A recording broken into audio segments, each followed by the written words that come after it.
திண்டுக்கல் மாவட்டத்தில் 12 வயது சிறுமி பாலியல் வன்கொடுமை செய்யப்பட்டு மின்சாரம் செலுத்திக் கொல்லப்பட்ட வழக்கில் உடற்கூறாய்வு அறிக்கை தெளிவாக இருந்தும் குற்றம் சாட்டப்பட்டவர் விடுவிக்கப்பட்டிருப்பது கொந்தளிப்பை ஏற்படுத்தியிருக்கிறது.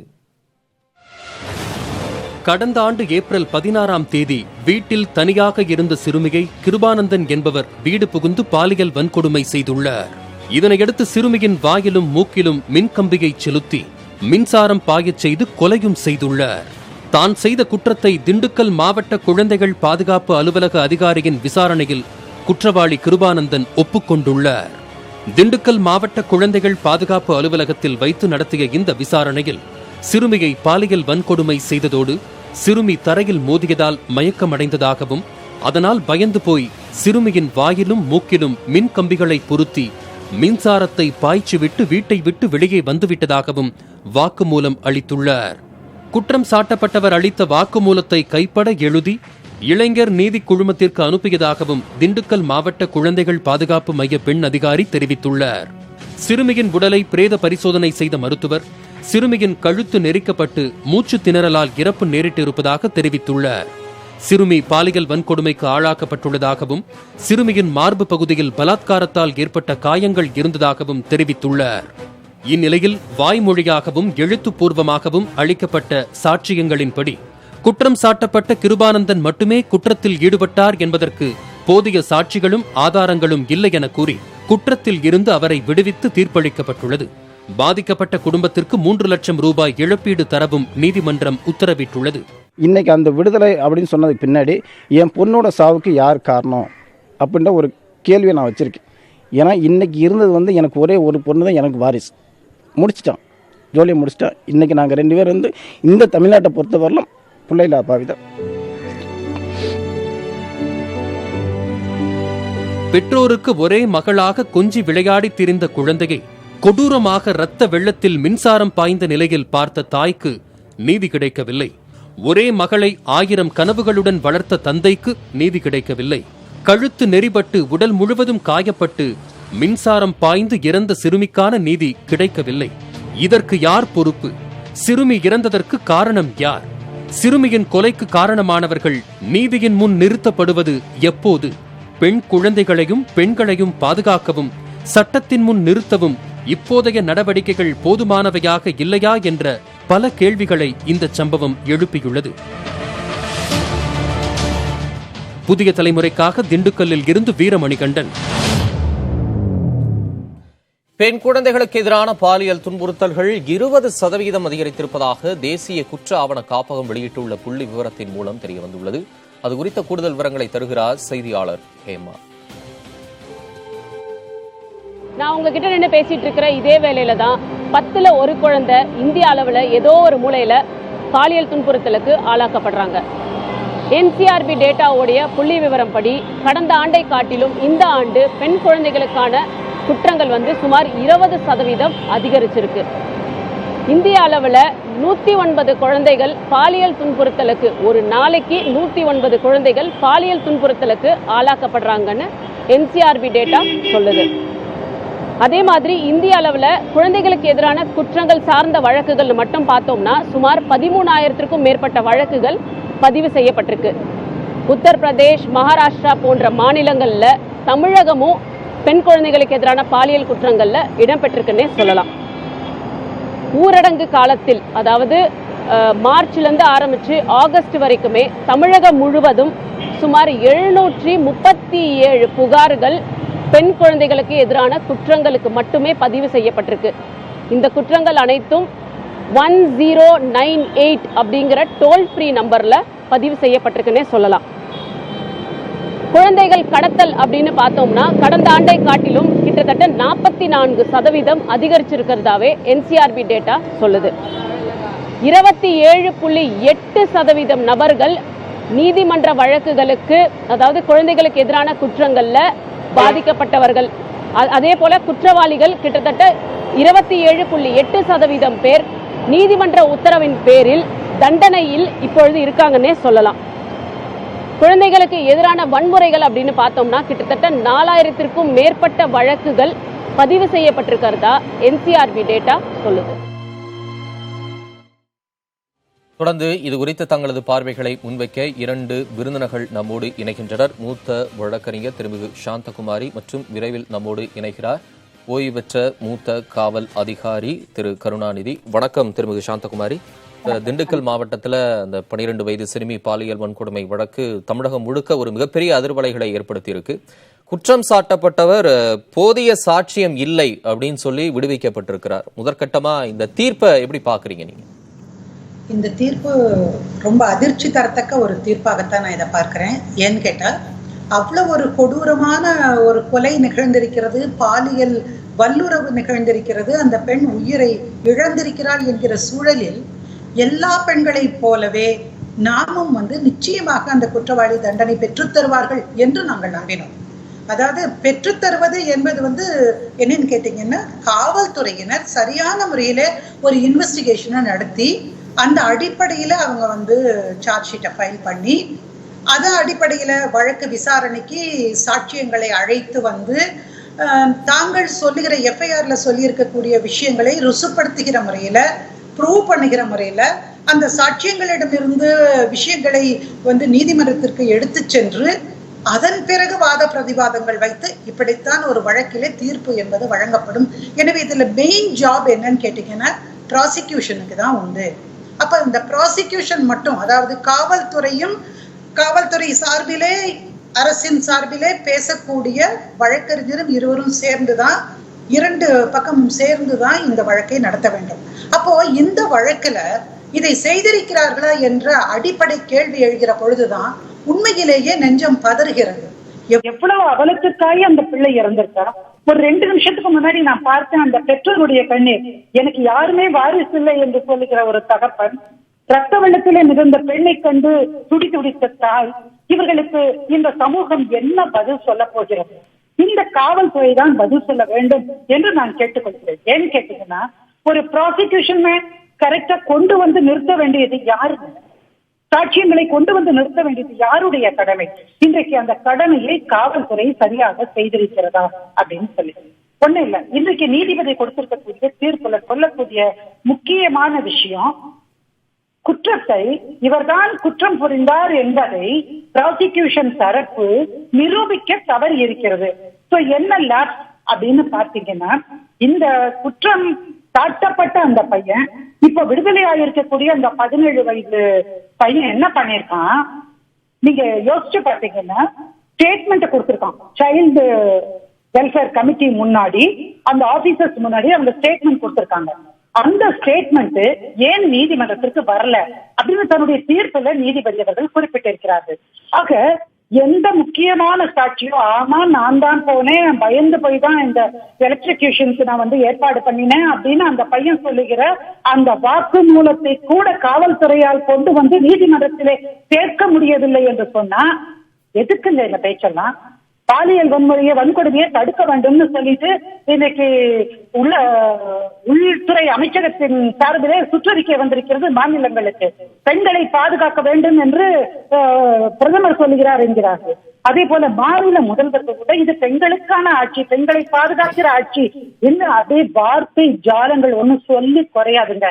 அந்த அளவுக்கு இருக்கக்கூடிய ஒரு சூழலில் தான் ஏன் இந்த மாதிரியான ஒரு காவல்துறையாக நம்முடைய காவல்துறை இருக்கிறது என்கிற கேள்வி எனக்கு அடிப்படையிலேயே எழுகிறது. சரி, அந்த நிர்வாகத்துல தவறு குறிப்பா நிரூபிக்க தவறிட்டாங்க அப்படின்னு சொல்றீங்க. இப்ப தமிழக அரசு தரப்புல, அமைச்சர் தரப்புலையும் மேல்முறையீடு செய்வோம், அந்த இடத்துல நீதி உறுதிப்படுத்தப்படும் அப்படின்ற ஒரு உறுதிமொழி கொடுக்கறாங்கல்ல, அங்க என்ன செய்வாங்க நினைக்கிறீங்க? என்ன செய்ய வேண்டும்? மேல்முறையீட்டுல போய் உறுதிப்படுத்தப்படும் நீங்க சொல்றீங்களே, அது இங்கேயே செய்யறதுக்கு உங்களுக்கு எது தடுத்தது? என்ன காரணம்? உங்க காவல்துறையை எந்த லட்சணத்துல நீங்க வச்சிருக்கிறீங்க? அமைச்சர் சொல்லுகிறார், முதல்வருக்கே நான் இந்த கேள்வியை கேட்க விரும்புகிறேன். அப்போ ஒரு காவல்துறை ப்ராசிக்யூஷன் அந்த வக்கீல் என்கிறவரு அரசு தரப்பு வழக்குரைஞர், அந்த வழக்குரைஞரிடம் என்னென்ன நம்ம கொண்டு சேர்க்கணும்ன்றது யாருடைய கடமை? அதை சேர்க்கவில்லை என்று இன்றைக்கு தீர்ப்பு குற்றம் சாட்டப்பட்ட நபருக்கு ஆதரவாக வந்திருக்கிறது. அவர் விடுதலையாகிவிட்டார். அப்புறம் மேல்முறையீட்டுல போய் கவனிச்சு போறாங்க. முதல் படியா ஏறாம 8வது படியில போய் தாண்டுவேன்னு சொல்ற கதையா இருக்கு இந்த கதையெல்லாம். ஆக யார் செய்யணுமோ அவர் செய்யல. இந்த குற்றத்திற்கு யார் பொறுப்பேற்பது? இதுவரைக்கும் நான் பார்த்திருக்கிறேன், ஏறத்தாழ 27% மட்டுமே நான் கன்விக்ஷன் ரேட் இருக்கு அப்படின்னு சொல்லி இப்பவும் நம்ம பார்த்தோம். அப்படியானா கன்விக்ஷன் ரேட் இப்படி வரல அப்படின்னு சொன்னா அதுக்கு என்ன காரணம் என்று சொன்னால், காவல்துறை ஒரு முழுமையான ஈடுபாட்டோடு இந்த மாதிரியான வழக்குகளை கையாள்வது கிடையாது அப்படிங்கிறது நிதர்சனமா தெரியும். நீங்க பாருங்க, இந்த வழக்கை பொறுத்த மட்டுமே அந்த ஸ்டேட்மெண்ட்டை கொண்டு வந்து சேர்த்திருக்கலாம். அடுத்ததாக உண்மையில் அவர்கள் என்ன செஞ்சிருக்க முடியும்னு யோசிச்சு பாருங்க. அந்த பெண்ணை கொலை நடந்திருக்குன்னா அவங்களை எலக்ட்ரிக்யூஷன் பண்ணிருக்காங்க அப்படிங்கிறது, மின்சாரம் பாய்ச்சி என்று ஒன்று. அதற்கு முன்னாடியே அவள் பாலியல் வன்முறைக்கு ஆளாகியிருக்காள், அவளை வயரை வச்சு கழுத்தை நிறுத்திருக்காங்க அப்படிங்கிற எல்லா விஷயங்களும் இருக்கிற பொழுது ஏன் அந்த பிரிவுகளை சரியான முறையில அதை பயன்படுத்தல காவல்துறை அப்படிங்கிற ஒரு கேள்வி நமக்கு எழுமா இல்லையா? போக்சோ சட்டத்தின் சாராம்சம், அதில் வழங்கப்படும் தண்டனை விவரம் குறித்து விளக்குகிறார் செய்தியாளர் Manimaran. Protection of children from sexual offences அப்படின்றதோட சுருக்கம் தான் போக்சோ. இந்த சட்டம் 2012 அமலுக்கு வந்தது. 2018 ஆண்டு இந்த சட்டத்தில் திருத்தம் மேற்கொள்றாங்க. அதாவது பாலியல் தீண்டலில் ஈடுபடுறது மட்டும் இல்லாம குழந்தைகளை ஆபாசமா படம் எடுத்தாலே அபராதம் விதிக்கலாம், சிறை தண்டனை விதிக்கலாம். இதெல்லாம் தாண்டி குற்றத்தின் தன்மையை கருதி மரண தண்டனை கூட விதிக்கலாம் அப்படின்னு சொல்லுது இந்த சட்டம். சரி, இந்த சட்டத்தில் வேற என்னென்னலாம் சொல்லியிருக்கு அப்படின்றத பார்க்கலாம்.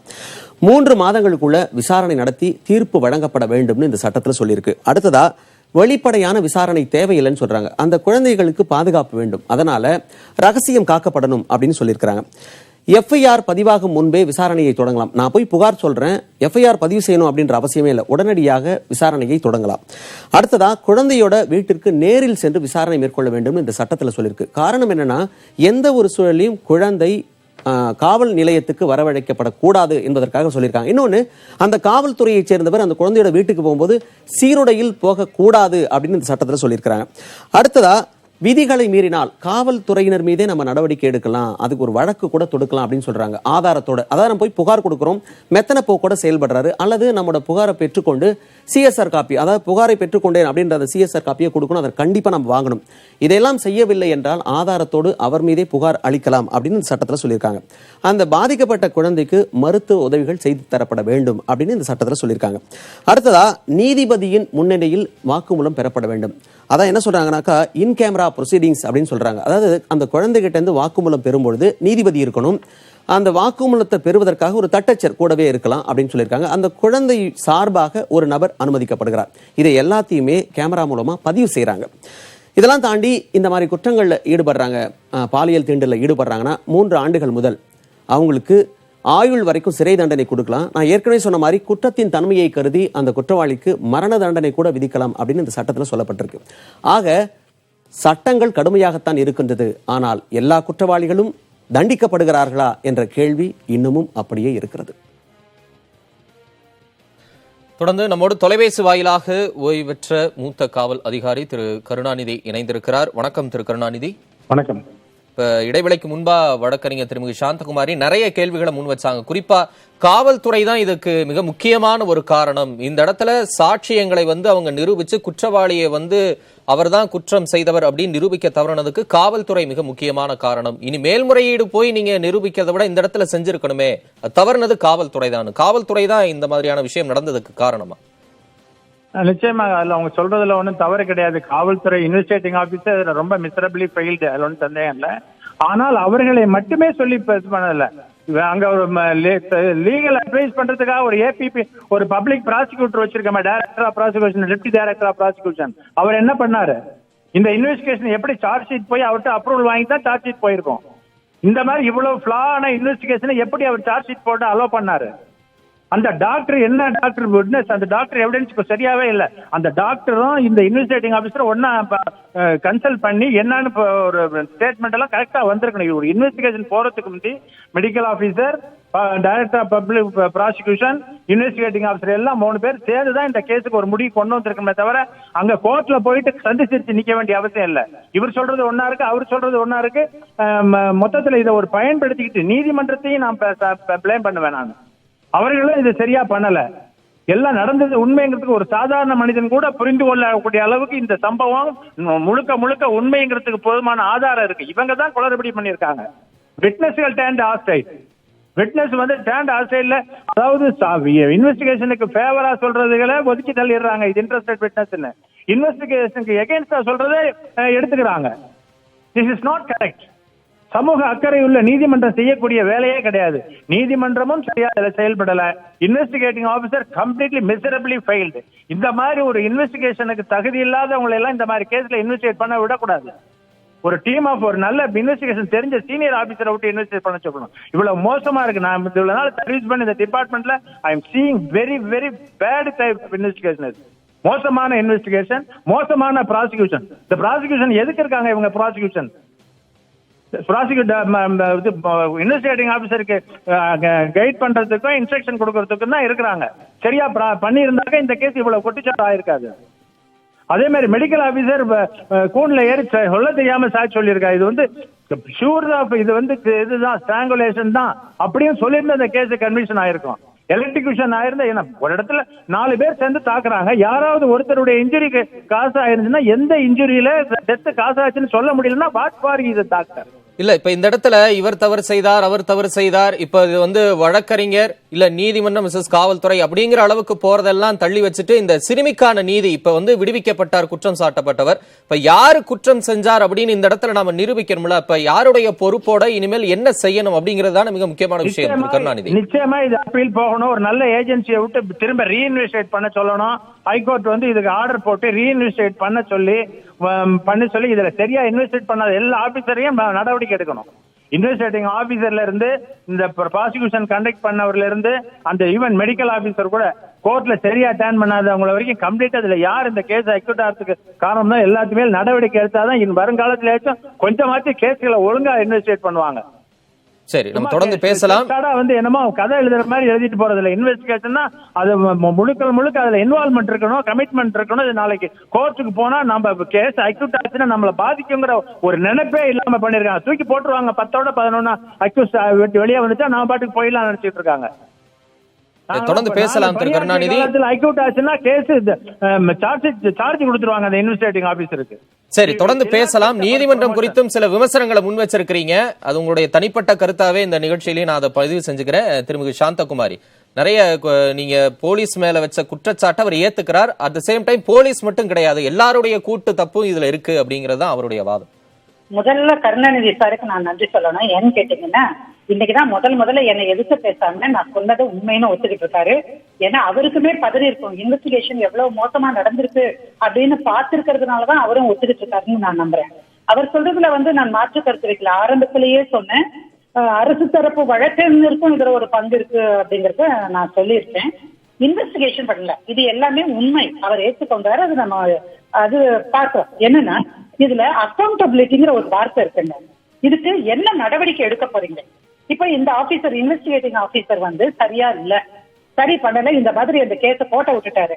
அதுக்கு மேல அவருக்கு என்ன தண்டனை கொடுக்குறீங்க, என்ன பண்றீங்க அப்படின்னு என்னைக்காவது நீங்க விஷயம் வெளியே வந்து நீங்க பாத்திருக்கீங்களா? எல்லாமே மூடி மறைக்கப்படுகிற ஒரு சம்பவமா தான் இருக்கு. அதே மாதிரி இன்னொரு விஷயம், இந்த கேஸ்ல அவர் குறிப்பிட்டு சொன்ன விஷயம், ஆஸ்திரேலியா விட்னஸ் மாறிடுறாங்க அப்படின்னு சொல்லி நான் தொடர்ந்து சொல்லி கொண்டு வருகிற ஒரு முக்கியமான செய்தி, இன்றைக்கு நாடெங்கிலும் இருக்கக்கூடிய பல்வேறு வழக்குகள்ல, அது பெரும்பாலும் பெண்களுக்கு எதிரான பாலியல் வன்முறை வழக்குகள்ல விட்னஸஸ் ஆஸ்திரேலியா மாறுதுங்கிறது சாதாரணமா போயிட்டு இருக்குன்னா அதுக்கு என்ன காரணம்னா, விட்னஸ்க்கு இன்றைக்கு பாதுகாப்பு இல்லாத ஒரு சூழல் இருக்கிறது. அப்போ விட்னஸ் ப்ரொடெக்ஷன் ஆக்ட் அப்படின்னு ஒண்ணு கொண்டு வரணும்னு தொடர்ந்து நான் சொல்லிக்கிட்டே இருக்கிறேன். ஒரு ப்ரொடெக்ஷன் ஆக்டுக்கு ஒரு டிராஃப்ட் முன்னாடி வச்சிருக்காங்க. ஆனா இதுவரைக்கும் நாடாளுமன்றத்துல அது நிறைவேற்றப்படவில்லை. அப்படி வரும் பட்சத்துல தான் கொடுக்கிற சாட்சியத்தினால தன்னுடைய உயிருக்கோ வேற எதுவும் அதாவது பிரச்சனை வராது என்கிற நிலையில நிச்சயமாக யாருமே தயங்க மாட்டாங்க, வந்து சாட்சி சொல்லுவாங்க. காவல்துறையும் சரி, அவர் சொன்னது மாதிரி மருத்துவத்துறையும் சரி, அல்லது அரசு துறையும் நிச்சயமாக இதுக்கு நம்ம பொறுப்பேற்க வேண்டும் அப்படின்னு நான் நினைக்கிறேன். இதே உங்க நிறைவு கருத்தா எடுத்துக்கிறேன். ஒரு சாட்சியங்களுக்கு போதிய அளவு பாதுகாப்பு அப்படிங்கிற ஒரு நீண்ட கால ஒரு தீர்வையும் முன் வச்சிருக்கிறீங்க. பார்க்கலாம் மேல்முறையீட்டுல இந்த இறந்த சிறுமிக்கான நீதி எப்படி கிடைக்கும் என்ற ஒரு நம்பிக்கையோடு இந்த பகுதியை நிறைவு செய்கிறேன். கருத்துக்களை பகிர்ந்த திரு சாந்தகுமாரி மற்றும் திரு கருணாநிதி இருவருக்கும் நன்றி.